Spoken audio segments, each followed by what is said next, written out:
Hello friend, welcome back आपके अपने YouTube channel सच्चा मंत्रा में। मैं हूँ यूपी सिंह। दोस्तों हमारे एयरफोर्स एक्ट नेवी तथा एनडीए के लिए जो फिजिक्स वाला बैच चला था, आज उसका नेक्स्ट टॉपिक के लेके आपके सामने उपस्थित हूँ। तो देखिए दोस्तों, पॉइंट के पॉइंट पढ़ रहे हैं, तो उसी अगला पॉइंट आता है दोस्तों प्रत्यावर्ती धारा का। प्रत्यावर्ती धारा,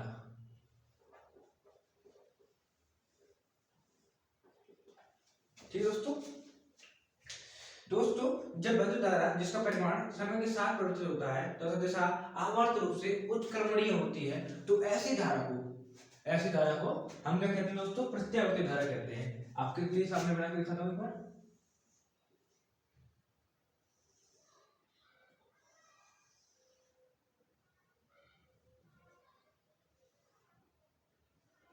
थोड़ा वैसा हो गया, कोई बात नहीं। इसको मैं आप ऐसे समझिए कि देखिए ये हमारा कुछ पॉइंट है, यहाँ से उच्चतम पॉइंट, और ये हमारा इतना ही न्यूनतम पॉइंट है I0। दोस्तों इस तरह करते हैं, एक शिखर मान जो होता है, जो धारा का शिखर मान होता है, उसको I0 से बढ़ के आता है। यहाँ पर 0 को बराबर दोस्तों, और यहाँ से लेके जाता हमारे पॉइंट है यहाँ पर। देखिए दोस्तों, एक तरफ ये -I है, यहाँ पर लगभग पड़ेगा ये -I0, और यहाँ पर प्लस का I0 दोस्तों, प्लस लिखने की जरूरत नहीं है। तो ऐसी धारा को दोस्तों हम क्या कहते हैं? उत्क्रमणीय। ऊपर की तरफ जो होती है दोस्तों उसे प्लस कहते हैं, नीचे की तरफ होती है माइनस, उसे माइनस कहते हैं, ठीक है। और दोस्तों एक पूरे चक्कर में इस धारा का कुल योग दोस्तों 0 होता है, क्योंकि इधर से लेके यहाँ तक गई, फिर दोबारा लौट के यहाँ पे आई, तो कुल योग कितना हुआ इसका दोस्तों? 0। उसी टाइप से दोस्तों वैसी वोल्टेज जिसका परिमाण समय के साथ साथ परिवर्तनशील हो तथा जिसकी दिशा उत्क्रमित हो दोस्तों, आवर्त रूप से उत्क्रमित हो, उस धारा को उस वोल्टेज को हम कहते हैं प्रत्यावर्ती वोल्टेज। प्रत्यावर्ती धारा I बराबर दोस्तों होता है I0 sin omega T minus kx, ठीक है। I बराबर I0 sin omega T minus kx होता है दोस्तों। सॉरी, यहाँ पर माइनस प्लस वाला लगाना, वो तो आगे और भी पूर्ण आता है, बट प्रेजेंट टाइम के लिए आप इतने डायरेक्ट लीजिए कि I0 sin ओमेगा टी, या I बराबर I0 cos omega T, sorry cos omega T. दोस्तों I0 हमारे यहाँ पे शिखर मान है, मैं आपको बता चुका हूँ, धारा का शिखर मान। एक बार माइनस के रूप में शिखर मान होता है, एक बार प्लस के रूप में। यही चक्कर में दो शिखर मान होते हैं धारा के, एक माइनस के रूप में, एक प्लस के रूप में। उसी प्रकार दोस्तों प्रत्यावर्ती वोल्टेज बराबर क्या होगा दोस्तों, उसके बारे में देखते हैं। V बराबर कैपिटल V होगा, तो V बराबर V0 साइन ओमेगा टी, या V बराबर V0 cos ओमेगा टी। ठीक है दोस्तों, यहाँ तक हमारा पॉइंट क्लियर हो चुका है। इसके अगला पॉइंट है दोस्तों प्रत्यावर्ती धारा का औसत मान। पहले अर्धचक्र के लिए औसत मान कितना हो सकता है? पहले अर्धचक्र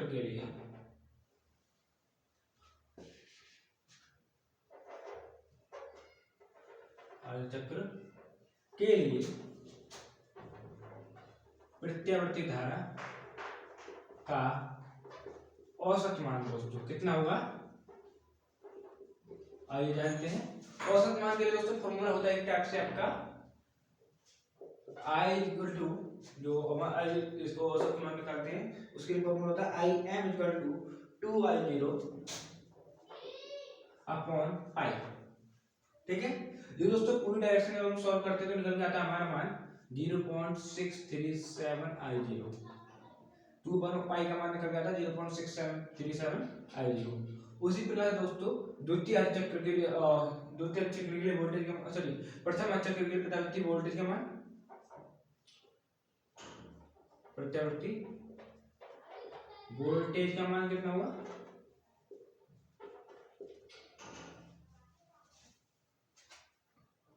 v बराबर वी एम से रिप्रेजेंट कर सकते हैं दोस्तों, इसको आई एम से रिप्रेजेंट कर सकते हैं। वी एम बराबर 2i0 upon pi equal to, sorry i0 की जगह बी जीरो आएगा 0.637 इंटू वी जीरो। प्रथम चक्र के आने का मतलब दोस्तों मेरा यहाँ से लेके यहाँ तक पहला चक्र हो गया। और दूसरे चक्र के लिए देखिए, द्वितीय अर्धचक्र के लिए प्रत्यावर्ती धारा का मान, धारा का औसत मान देख सकते हैं दोस्तों, यहाँ पे औसत मान कितना होता है दोस्तों, आइए जानकारी करते हैं। आई एम इक्वल टू दोस्तों डायरेक्शन जो हमारी है ऊपर वाली ये नेगेटिव में हो जाती है, क्योंकि ये नीचे की तरफ हमने लिखा है। आप ऊपर की तरफ मैंने आपको पहले बताया प्लस में होता है, नीचे माइनस होता है एक्स में। तो यहाँ पर -2i0 upon pi equal to -0.637i0। और प्रत्यावर्ती वोल्टेज का मान कितना होता है दोस्तों, उसके बारे में देख लीजिए एक बार। वोल्टेज का मान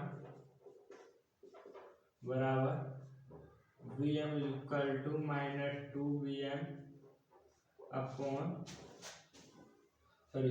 V0 upon pi equal to -0.637 V0।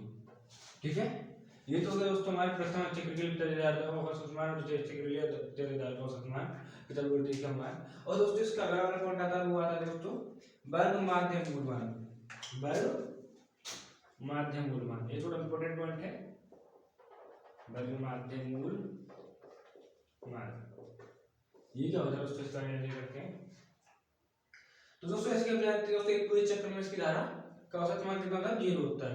मतलब धारा के एक पूरे चक्र के लिए धारा के वर्ग के औसत मान, मतलब धारा के इस पूरे चक्र के लिए धारा के वर्ग के औसत मान के वर्गमूल को उस धारा का प्रत्यावर्ती, उस धारा का वर्ग माध्य मूल मान कहते हैं दोस्तों। ठीक है, इसका मान कैसे निकालते हैं, आइए वो मैं आपको बताता हूं दोस्तों। इसको IRMS से रिप्रेजेंट किया जाता है। इसका सिंबल कौन सा है, IRMS इक्वल टू कितना होगा दोस्तों, I0 अपॉन √2। ठीक है, इसके जब हम सॉल्यूशन करेंगे तो हमारा सॉल्यूशन निकल के आता है 0.703। लावा इतने होगा दोस्तों। और करंट नहीं दिख रहा है तो थोड़ा सा अलग है, क्योंकि 1/√2 का मान निकालते हैं तो 0.707 I0। उसी प्रकार दोस्तों इसका धारा का आभासी मान भी होता है, धारा का प्रभावी मान भी इसी को कहते हैं दोस्तों। ठीक है, तो I बराबर वर्चुअल के लिखा आ जाए दोस्तों, वर्चुअल के लिखा जाए तो समझ जाना ये IRMS के बारे में ही बात कर रहा है। ठीक है दोस्तों, और उसी प्रकार दोस्तों जो हमारा जैसे हमारा जानते हैं इसमें प्रतिवर्ती धारा है तो प्रतिवर्ती वोल्टेज का मान कुछ होगा, प्रतिवर्ती वोल्टेज का मान सेम टू सेम दोस्तों यही होता है। ठीक है, वो आइए देखते हैं क्या होता है। प्रतिवर्ती वोल्टेज का मान VRMS, प्रतिवर्ती वोल्टेज का वर्ग माध्य मूल मान कितना होगा, VRMS equal to V0 upon √2 equal to 0.707 V0 equal to V। ये वर्चुअल मान, ठीक है।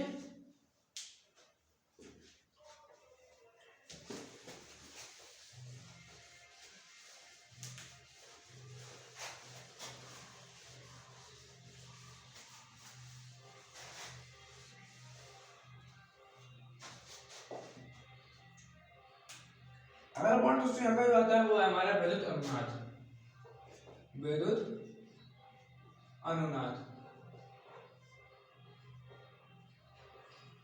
किसी परिपथ में दोस्तों, किसी परिपथ में यदि हम देखते कोई परिपथ है तो उस परिपथ में प्रेरकत्व की मतलब क्या मतलब शुद्ध धात्रीय प्रेरकत्व तथा शुद्ध प्रेरकीय प्रेरकत्व के मान बराबर हो जाए, अर्थात एक्सएल बराबर XC हो जाए, तो इस प्रकार की स्थिति को हम कहते हैं दोस्तों विद्युत अनुनाद कहते हैं। और इस प्रकार कंडीशन में क्या होता है आइए देखते हैं। हम जानते दोस्तों 2 पाई एफ एल इसका मान होता है, यहाँ पे एल हमारा कैपिटल नाम चाहिए क्योंकि ये उसको दर्शाता है, तो अच्छा तरीके से दर्शाता है। और ये एक्स का मान होता है 1/2 एफ एल। ठीक है, हमको यहाँ पे हमको एफ का मान निकालना है, तो एफ बराबर एफ स्क्वायर बराबर हमारा क्या निकलेगा 1/2 एल इंटू, सॉरी यहाँ पर सी आना चाहिए 2 सी, इसीलिए एफ बराबर निकल के आता है 1/2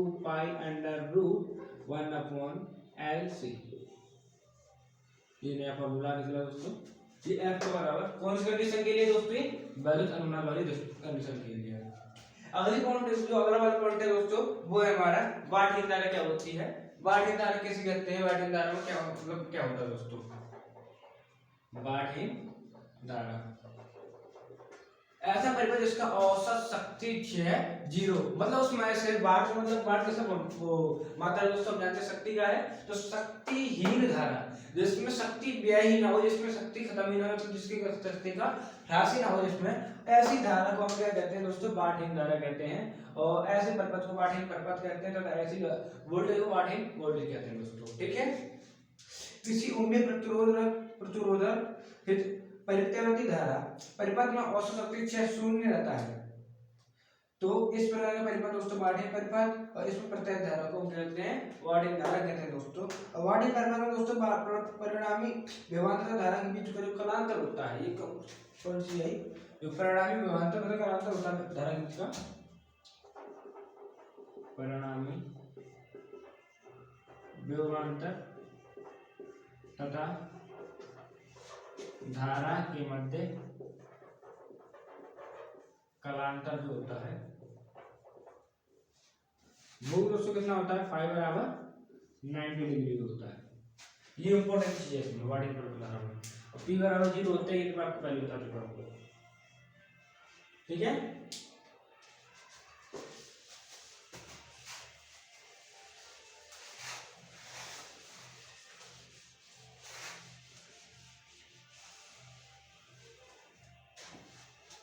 अगर दोस्तों भिन्न प्रकार के प्रत्यावर्ती धारा परिपथ हैं, ये हम कुछ उनमें मान ज्ञात करेंगे, तो उसके हिसाब से मैं आपके लिए डायग्राम बनाता हूँ आपकी सुविधा के लिए। इस जो डायग्राम में दोस्तों ये बनाने वाला हूँ, इससे आपको आपके जो न्यूमेरिकल वगैरह हैं उनमें बहुत ज्यादा हेल्प मिलेगी। मोस्ट डायग्राम जो कॉन्सेप्ट होते हैं, कॉन्सेप्ट के जहाँ पर होता है वो डायग्राम सुविधा मैं आपको बनाने वाला हूँ दोस्तों। तो ये क्या, जो इस डायग्राम का जो टॉपिक है वो क्या है, विभिन्न प्रकार के प्रत्यावर्ती धारा परिपथ, विभिन्न प्रकार के प्रत्यावर्ती धारा परिपथ। तो दोस्तों अभी आपको कोई पूरा याद भी हो जाएगा एक टाइप से। ठीक है,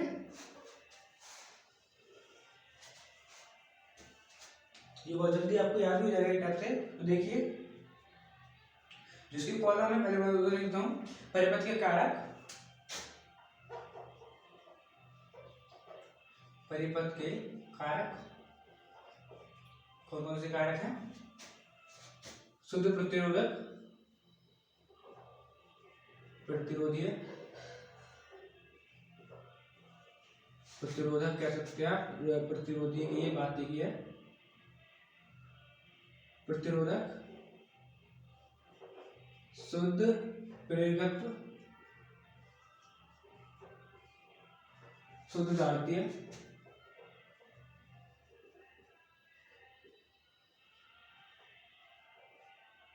और RLC परिपथ, जिसमें दोस्तों ये तीनों आ रहे हैं।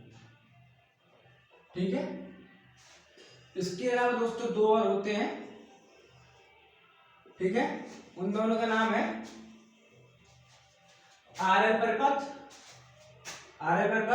LC परिपथ और RC परिपथ। दोस्तों उन तीन जो तीन है रहे हैं, उन तीनों को मैं इसी के द्वारा आपको बता दूंगा दोस्तों। ठीक है, इसमें दोस्तों जो पहला पॉइंट आता है वो पॉइंट है दोस्तों क्या हमारा, कि प्रत्यावर्ती विभव तथा धारा में परिवर्तन, प्रत्यावर्ती विभव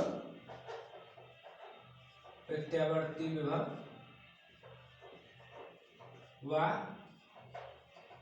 धारा में परिवर्तन। दोस्तों कितना होता है उसके बारे में हम डिस्कस करेंगे। तो आइए देखते हैं नंबर बाय नंबर हम डिस्कस करते हैं इसके बारे में।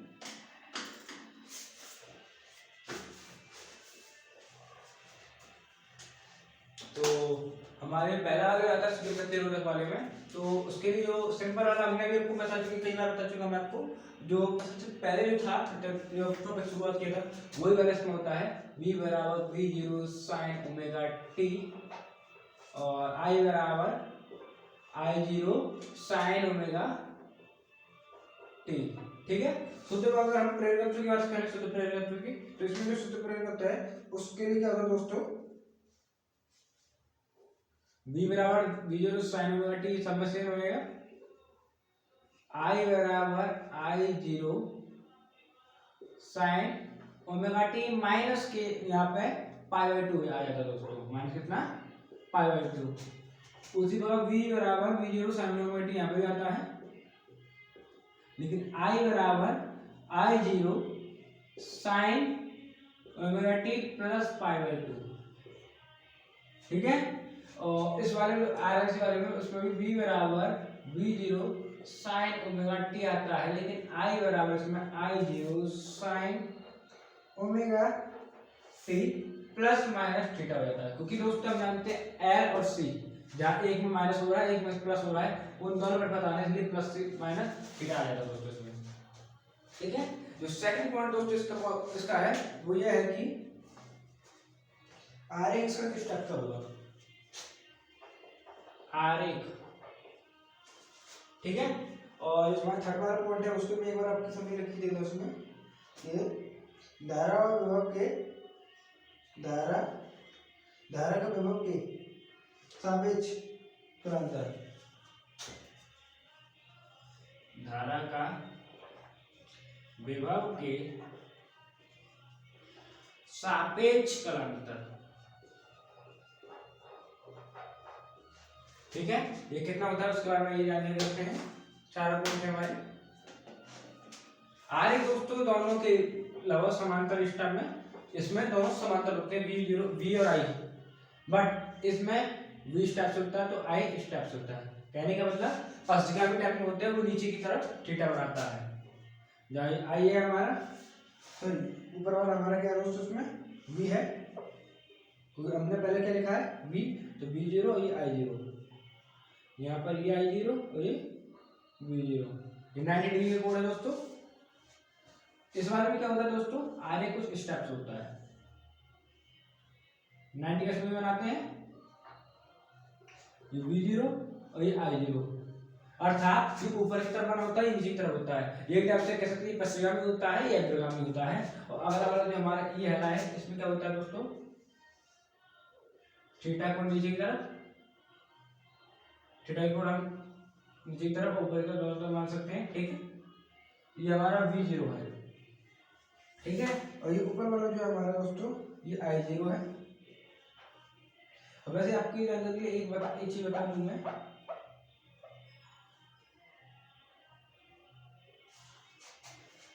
या तो जैसा ऊपर की एक बार ऊपर की तरफ रहेगी या नीचे की तरफ रहेगी, तो पूरी कंडीशन सॉल्व करनी पड़ती है इसमें। तो पूरी कंडीशन सॉल्व करने से पहले कुछ इस टाइप में क्या मैंने आपको बताया कि इसमें प्लस माइनस दोनों होते हैं, तो प्लस थीटा नीचे माइनस थीटा दोनों है।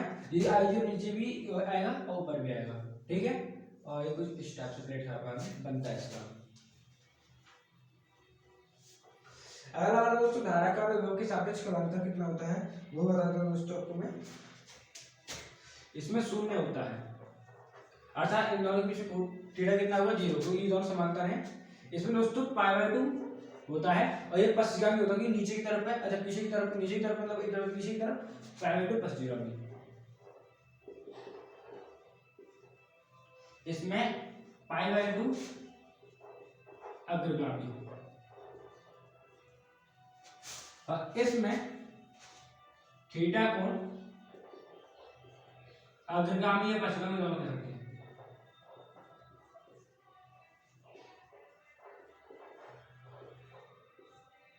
ठीक है। अग्रगामी पश्चिमगामी आप दोनों कह सकते हो दोस्तों इसमें, इस वाली कंडीशन के हिसाब से जो लास्ट वाली है हमारी। और दोस्तों एक चीज और मैं आपको बता दूं, यहाँ पर जो होता है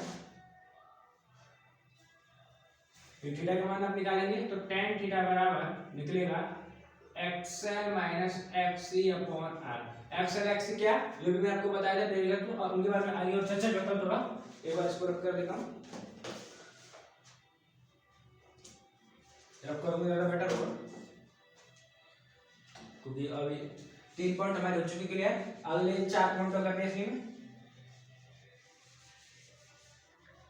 इसमें दोस्तों सारी चीजें एक दूसरे से कनेक्ट होकर इस डायग्राम को बनाया गया है, और इस डायग्राम से दोस्तों आप बिल्कुल भी आपको कंसेप्ट पूरा क्लियर हो जाएगा। और उसके साथ साथ सबसे बड़ी बात तो ये है दोस्तों, आपको जो न्यूमेरिकल वगैरह होंगे उसमें दिक्कत वगैरह नहीं आएगी।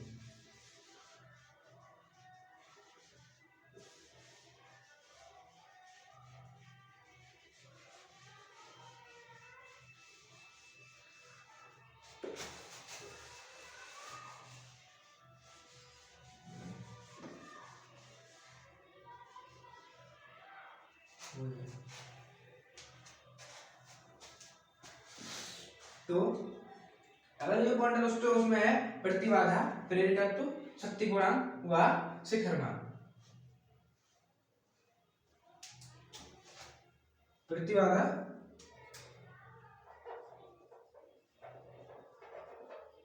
जेड, प्रेरकत्व,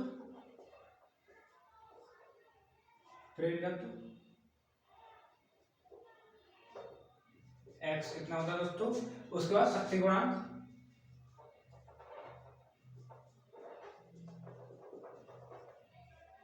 अर्थात cos फाई कितना होगा इसमें। लास्ट वाला दोस्तों को क्या है, धारा का शिखर मान।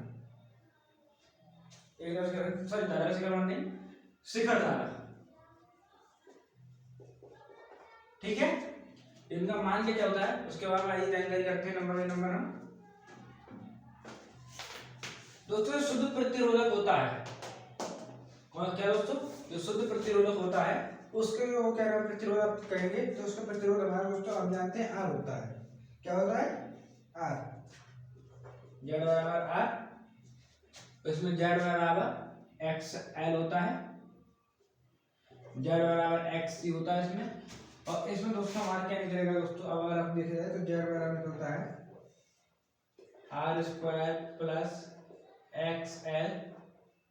ये दोस्तों एक हमारे से चिन्ह है, चाहे एक्स एल में से एक्स सी हटाइए, एक्स सी में से एक्स एल, बात एक ही है स्क्वायर, या फिर आप माइनस भी लिख दीजिए, कोई दिक्कत नहीं है। और प्रेरकत्व दोस्तों जो है वो हमारे यहाँ पे जेड बराबर 0, एक्स बराबर हमारे यहाँ पे कितना है 0 है। यहाँ पे दोस्तों क्या है, प्रेरकत्व हमारा एक्स एल होता है, शुद्ध धारती में एक्स सी होता है दोस्तों प्रेरकत्व। और यहाँ पर दोस्तों जो प्रेरकत्व है वो है हमारा एक्स एल। ये जो माइनस का चिन्ह है एक तरफ से आप कहिए इसमें मोड लगा हुआ है, ताकि ये इसका आंसर माइनस में नहीं आएगा। कहने मतलब या तो ये आप इसमें लगा दीजिए, एक्स में से एक्स हटाइए, एक्स जो बड़ा है उसमें छोटे को हटाना दोस्तों, ये मतलब अंतर है। ये अंतर तो आप जानते हैं, बड़े में छोटे को हटाते हैं, क्या कोई सही बोल रहा हो। शक्ति गुणांक, cos थीटा का मान कितना था, था दोनों में जो क्या नाम है जो मैंने आपको बताया था, उनके बीच में जो cos फाई का मान जो आ रहा था, करान का कितना आ रहा था, उसके बारे में दोस्तों ये तो यहाँ पर हमने देखा था वो दोनों समानता थी, ये शून्य हुआ, ठीक है। ये पाई बाय 2 था यहाँ पर दोस्तों शक्ति गुणांक का मान। और दोस्तों हम पाई बाय 2 अगर फाई बाय 2 लगाएंगे तो cos 90 का मान कितना आता है 1, cos 90 का मान कितना 1। यहाँ पे दोस्तों हमारा बना है कोई यहाँ पे 90 डिग्री का कोण था। और दोस्तों हमारा लास्ट वाला है अगला वाला, उसमें कितना आता है, आइए देखते हैं, थोड़ा उल्टा हो गया।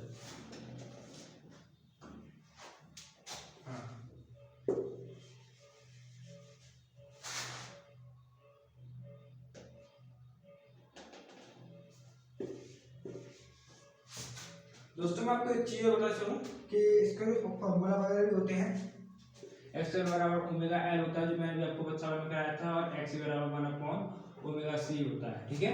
इसको आप सॉल्व करके तो शक्ति गुणांक बराबर cos फाई बराबर जब फाई का मान जब 0 रखनी है वहां पे, तो यहाँ पे 1 आएगा, ठीक है, यहाँ 0 आएगा, यहाँ 0 आएगा। और यहाँ पर तो हमारा cos फाई का मान cos फाई रखेंगे दोनों के बीच में, तो निकल के आता है r upon r square plus x l minus x c का होल स्क्वायर। ये क्या है दोस्तों, इसका शिखर गुणांक है। ठीक है, सॉरी शिखर गुणांक नहीं, शक्ति गुणांक है। लास्ट वाला होता है दोस्तों वो शिखर धारा आती है हमारी, शिखर धारा किसकी कितनी होगी उसके बाद ये यानी करते हैं I0 इक्वल टू इसमें V0 अपॉन R, सिंपली इसमें I0 equal to V0 upon XL, इसमें I0 equal to V0 XC तथा इसमें I0 equal to V0 upon प्रतिघात कितनी दोस्तों हमारी यहाँ पे z बराबर निकल के आ रही है R square plus XL minus XC का होल स्क्वायर पूरा अंडर रूट में। ठीक है, तो दोस्तों यहाँ पे आपका डायग्राम क्लियर होता है। इस डायग्राम से दोस्तों आप मोस्टली जो मोस्टली जो क्वेश्चन आते हैं एग्जाम में वो इसी डायग्राम के थ्रू आते हैं दोस्तों। ठीक है, तो अगला पॉइंट हम देखते हैं आगे।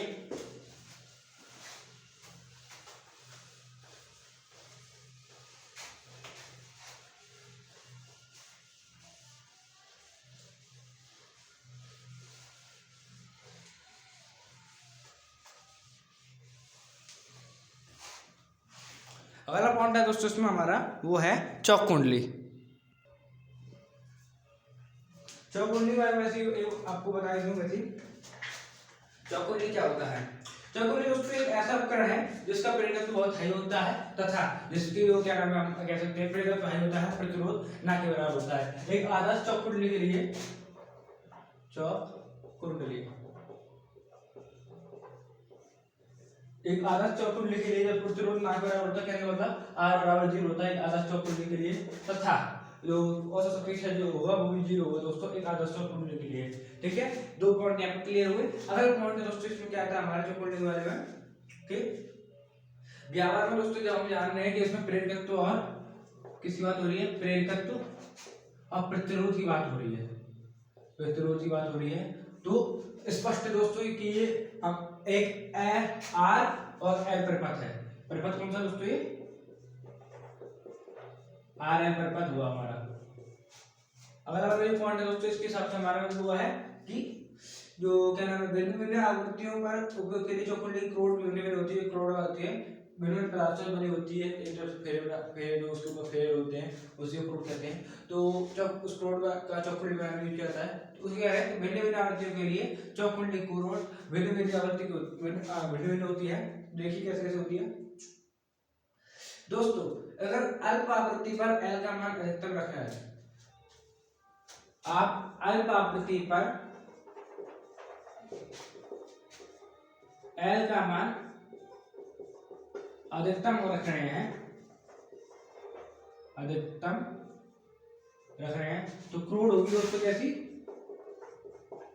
कच्चे लोहे की बनी हुई,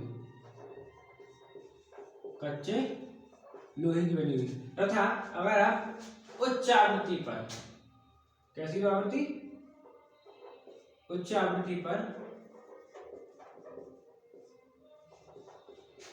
L का मान न्यूनतम रख रहे हैं दोस्तों, अल्प रख रहे हैं, न्यूनतम रखने की बात देखी है, तो क्रूड कैसी दोस्तों वायु बनी हुई होगी, क्रूड कैसी वायु से बनी हुई होगी। ये हुआ दोस्तों चौक कुंडली वाला टॉपिक था, तो चौक कुंडली में और कुछ नहीं है। और एक चीज और है वो ये है कि चौक कुंडली वाला जो क्या नाम है हमारा प्रतिघात कह सकते हैं यहाँ पे प्रेरक की प्रतिघात या प्रेरकीय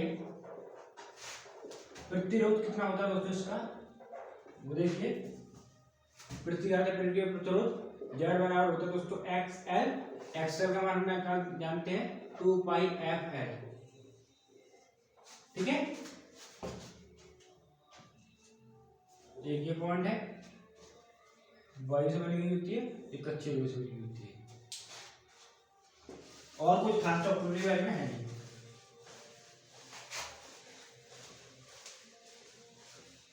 अगला दोस्तों हमारा टॉपिक बहुत इंपॉर्टेंट है वो है ट्रांसफार्मर। या दोस्तों अभी हमने डायग्राम बनाया था उसमें से आता है, या फिर इस ट्रांसफार्मर वाले डायग्राम को ट्रांसफार्मर वाले उसमें से आता है ट्रांसफार्मर।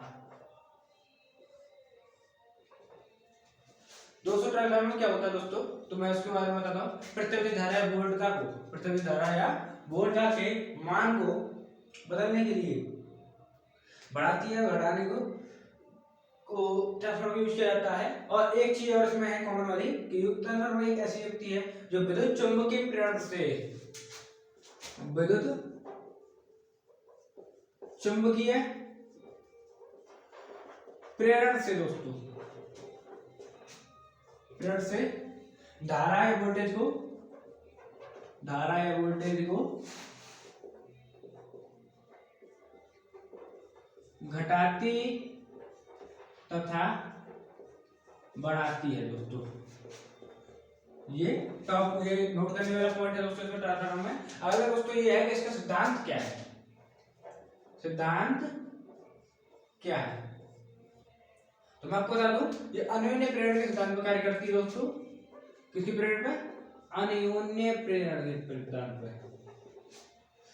इसमें दोस्तों दो कुंडलियां विद्युत रूप से लगी होती है, जुड़ी हुई होती है। उनमें से एक कुंडली में दोस्तों धारा या आप कह सकते हैं धारा का मान परिवर्तित किया जा रहा है, या फिर दूसरी चीज कौन सी दोस्तों, उसमें से जो हमारा चुंबकीय फ्लक्स होता है उसका मान परिवर्तित हो रहा है। तो दूसरी वाली जो दूसरी वाली कुंडली है उसमें एक प्रेरित विद्युत वाहक बल उत्पन्न हो जाता है। ये अन्योन्य प्रेरण वाला सिद्धांत है, यही सिद्धांत इसमें लागू होता है दोस्तों। अब दोस्तों इसकी बात करें ट्रांसफार्मर के प्रकार कितने होते हैं, ट्रांसफार्मर के प्रकार दोस्तों दो प्रकार की होती है। नंबर एक ऊंचाई, ऊंचाई ट्रांसफार्मर,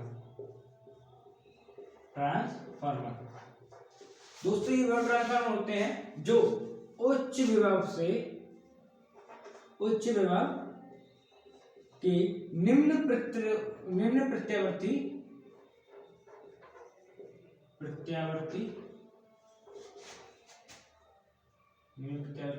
धारा को निम्न विभव की उच्च प्रत्यावर्ती धारा में ट्रांसफर करते हैं। निम्न विभव की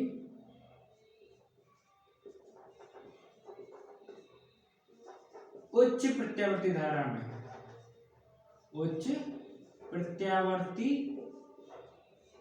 धारा में ट्रांसफर करते हैं दोस्तों। दूसरा जो टॉपिक है दोस्तों वो हमारा अपचाई ट्रांसफार्मर दोस्तों। इसका क्या है उल्टा, ऐसे ट्रांसफार्मर जो निम्न विभव की प्रत्यावर्ती धारा हो, निम्न विभव की उच्च प्रत्यावर्ती धारा हो, निम्न विभव की उच्च प्रत्यावर्ती धारा को उच्च विभव की निम्न प्रत्यावर्ती धारा,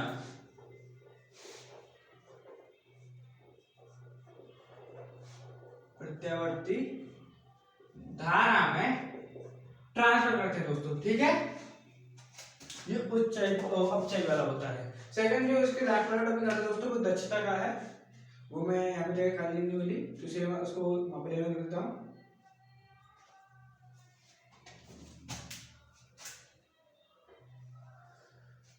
तो दक्षता बराबर